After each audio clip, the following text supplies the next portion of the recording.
Good morning, everyone. Yesterday, I felt that I had left out an important topic called female genital mutilation, commonly called as FGM. So, my series won't be complete if I didn't talk about this. So, let's move on, and I would show you what is FGM. Let's first see the definition and see what is FGM, and then we will see from Islamic scriptures what they say about FGM, because this is seen mostly in Islamic world.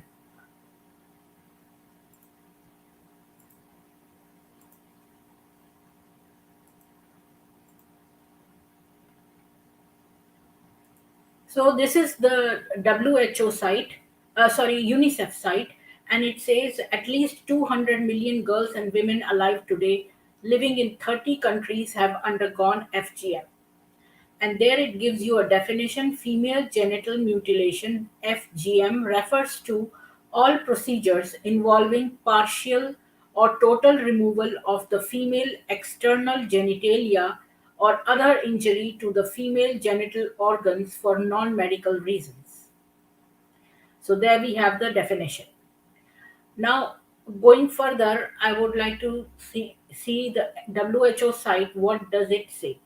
It says that female genital mutilation is of four types. The type 1 is the partial or the total removal of the clitoral glands and the prepuce, and type 2 is the partial or total removal of clitoral glands and the labia minora, with or without removal of labia majora. And type 3 is known as infibulation, is the narrowing of the vaginal opening through the creation of a covering seal.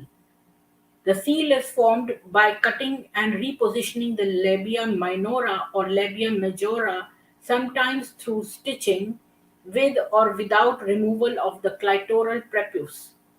And type 4 includes all harmful procedures done to the female genitalia for non medical purposes like pricking, piercing, incising, scraping, and cauterizing the genital area. So, um, here they have explained what is infibulation refers to the practice of cutting open the sealed vaginal opening of a woman who has been infibulated, which is often necessary for improving health and well-being as well as to allow intercourse or to facilitate childbirth. So there are no health benefits. Many people say that FGM is healthy for you. It is done for medical good hygiene, etc., and that's all wrong.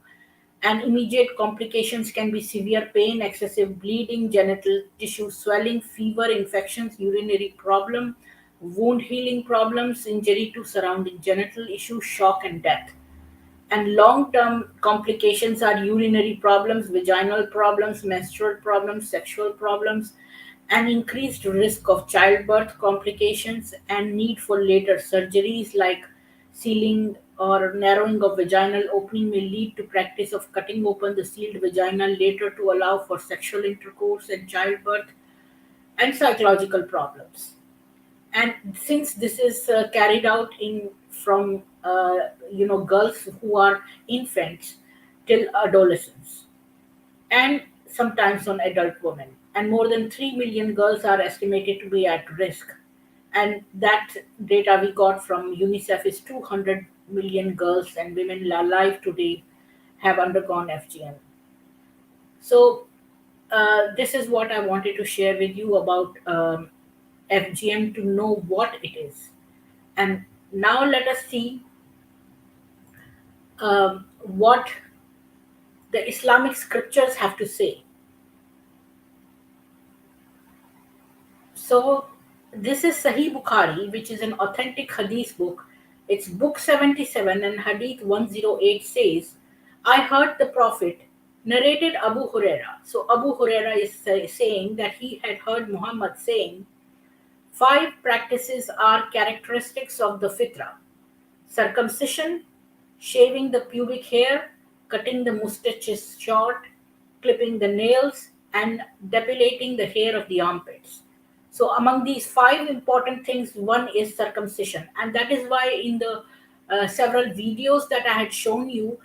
There was a video on the old people, cruelty towards the old. We had seen that in the winter time, they had circumcised old men as old as 120 years. They had circumcised with axe in the winter, and many of the people died. Many of the old men died, and there was no need of circumcising these old men.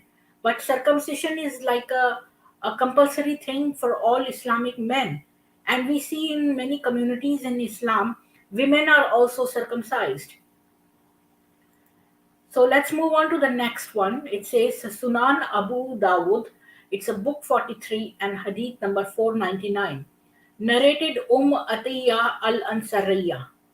A woman used to perform. So this man Atiyya is saying a narration about a woman who used to perform circumcision in Medina. So that means she was circumcising women, girls, infants. A woman used to perform circumcision in Medina.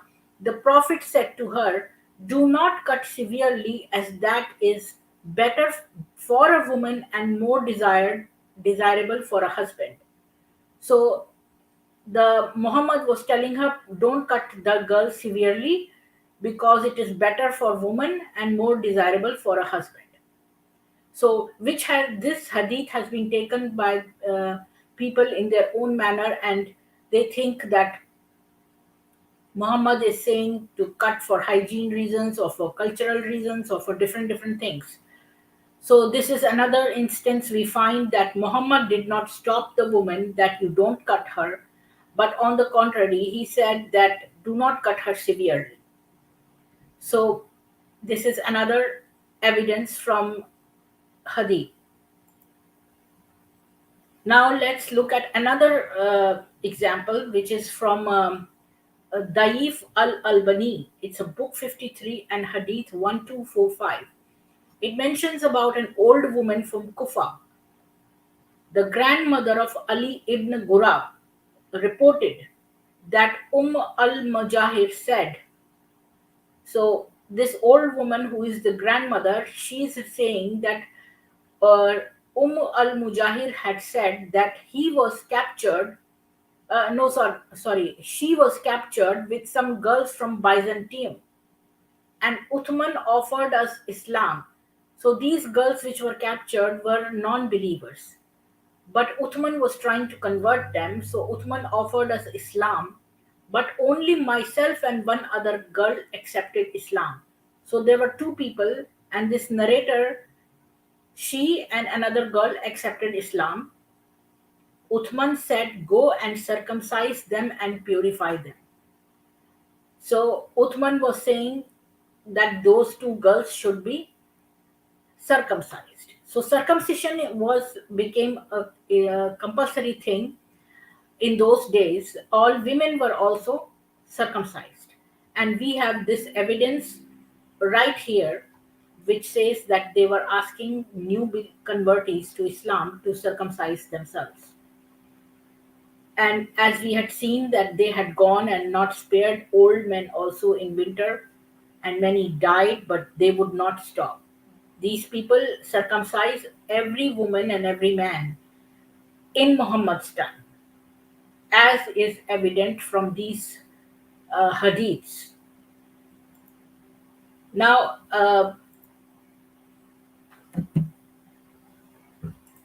coming back, I would like to show you. I showed you what is female genital mutilation and how there are four kinds of FGM, and 200 million people world over, women are have already been circumcised. And then we saw evidence from the hadith that Muhammad did not stop circumcision. In fact, he just said that don't cut her so severely. And in another hadith, Muhammad is saying that circumcision is necessary. And now let us see that what is happening in Indonesia. So let me share with you.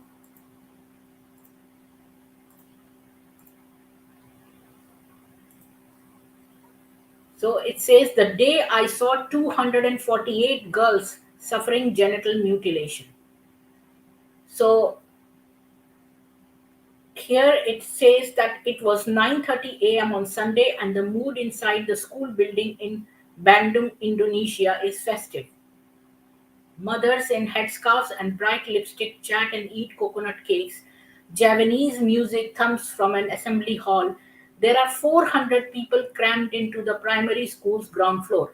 These 400 females, these 400 little girls are gathered in the ground floor, and it is hot and noisy and chaotic. But 12-year-old Sumina is not. She wants to punch somebody. She has a white hijab and a hoodie, and her eyes are livid and bewildered expression of a child who has been wronged by people she trusted. She sits on a plastic chair, swatting away her mother's effort to placate her with a party cup of milk and a biscuit. And she is in severe pain. An hour ago, her genitals were clipped by a scissors while she lay on a school desk. And you know what is going to happen to all these 400 girls over there? They are going to get their genitals clipped by scissors. I was afraid to read further. It is too disturbing for me. I normally I don't like to read these kind of details. The heading itself, stops me further from reading because my heart has a reaction. So I put a hand on my heart and then I read it because I give assurance to my heart that yes, I'm there. Don't burst.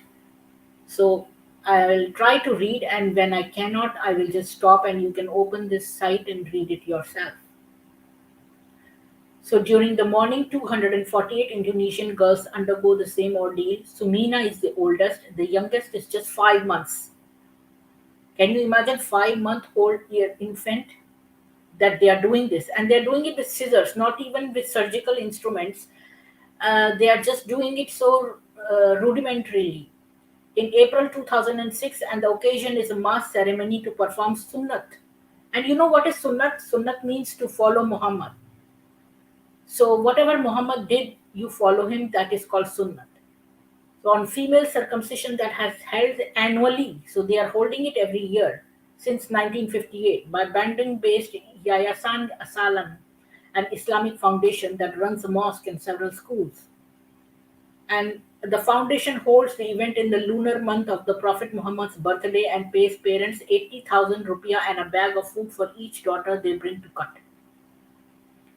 And we will just read that all these children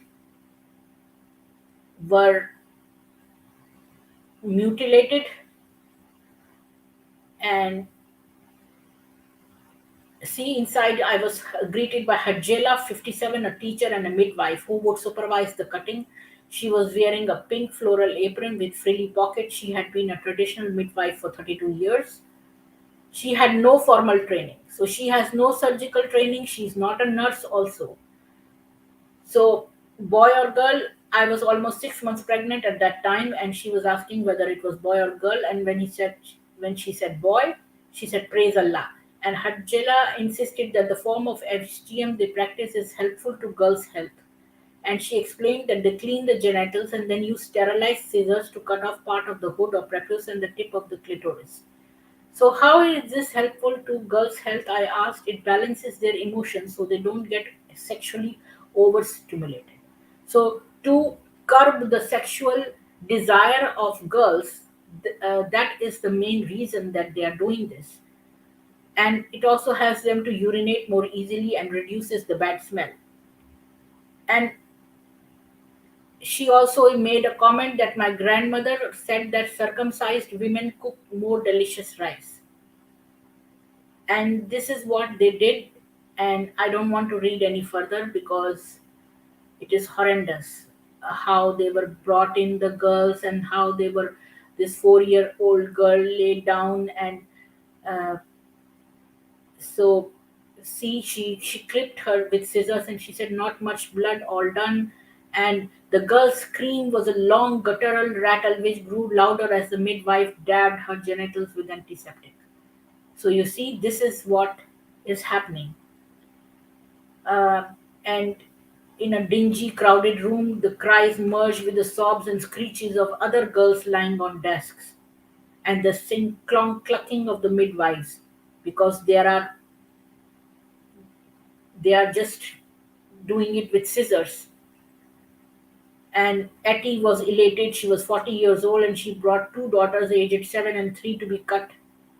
And being circumcised will bring them good luck. And Etty was a farmer. Anyways, so we were read too much. Um, and I would like to say to you that Daudi Bohras actually in India are responsible for this practice of khatna, which is called in Hindi called khatna, or it is the female genital cutting. And what is the real purpose behind khatna? And this Daudi Bohra community living in India is doing this. In June of 2016, Sayyidina Mufaddal Saifuddin issued a press statement in which he described circumcision as an act of religious purity. So they do it because they want to show that the girls are pure, and so it is widely done in Africa, in all of the Islamic world, in Africa, Indonesia, countries like that, and in India, it is done within the Bohra community. This is similar to what a senior spokesperson from the community told Sahio, this is the newspaper, in a private conversation last year. So, this reason for female and male circumcision, according to Daimal Islam, 10th century book of jurisprudence, is hygiene or taharat, is just not physical but also spiritual and religious. So, that is what they say. And according to Daimal Islam, this circumcision has to be performed on all girls and all boys. And this is the Bohra community. And several Bohra women who support Khatna or FGM have taken to social media to defend the ritual. Can you imagine the audacity? These women are going in social media and defending this ritual. All these women claim that this FGM is done to increase the sexual stimulation, and that is wrong actually. They do it to curb the sexual desire in women. And that is scientifically and medically beneficial because it is just like the clitoral unhooding procedure done in the West. So, uh, here we see most common reason in khatna were religious obligation, tradition, and to done to curb a girl's sexuality. So this is 50 Bohra men were interviewed in an article, and that is what came out. And this is actually a fact. It is done as a religious obligation and a tradition, and to curb a girl's sexuality. All the Islamic world believes that men can have as much sex as they want, and they want to curb the desire in a woman. So this is what is, and you see in several bohras, they refer to the clitoris as haram ki boti or sinful lump of flesh. So this is the thing. And a pinch of skin. A woman teacher from a Bohra religious institution clearly told her that the purpose behind Khatna or FGM is to control a girl's sexual urges so that she does not have premarital or extramarital affairs. So, this is the extent of doubting a woman, that you have put the women in veil. You have stopped them from going out, from working outside, from driving cars, from doing anything, and now you are so much suspicious that you have even cut off her clitoris so that she does not have an affair anywhere. So, this is the extent. So, I think I have covered enough. Um,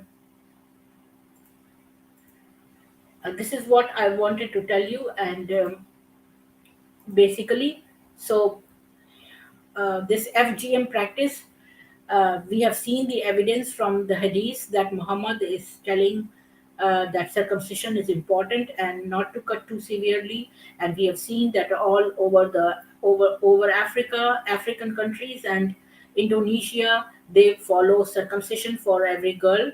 And in India, this Bohra community in Muslims, they carry out circumcision in women. They start with infant girls.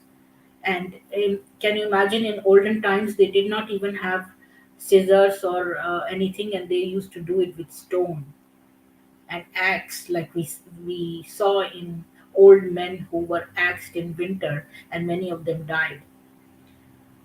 Anyways, it's a very very depressing and saddening thing, and I hope that people raise voice against this barbaric practice in Islam. Islam is another name for barbarism, as we have now seen from the various hadiths and various videos. We have discovered how Islam is barbaric and it's cruel to everyone. I end my broadcast here. True Hindu, welcome. If you have any questions, you can ask me. If not, then thank you for watching, and please like, share, and subscribe to my videos. And to support me, please pass on this information to two other people. Thank you and have a good day. And my Hindi version of the same series will follow in about half an hour. Thank you.